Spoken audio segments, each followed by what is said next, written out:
Sa Dagupan City, nadagdagan pa ang bilang ng Returning Overseas Filipinos o ROF na isinasailalim sa swab test.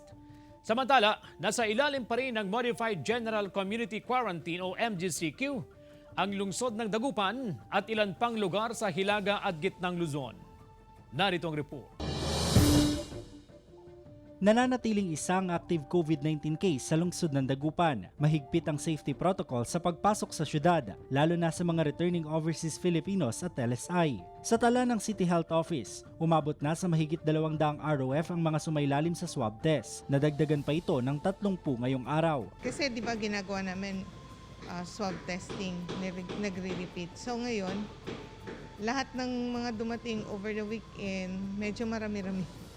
So swab testing kami na sabay-sabay sila. Mananatili sa quarantine facilities ang mga ROF matapos sumailalim sa swab test habang hinihintay ang resulta. Dapat laging nag-iingat pa rin, laging magsusuot ng mask. Hindi naman mawala hanggang walang baksin. Samantala, muling isinailalim sa Modified General Community Quarantine ang Dagupan City mula August 16 hanggang August 31. MGCQ pa rin maging ang ibang lugar sa Hilaga at Gitnang Luzon, maliban sa Nueva Ecija na ibinalik sa General Community Quarantine.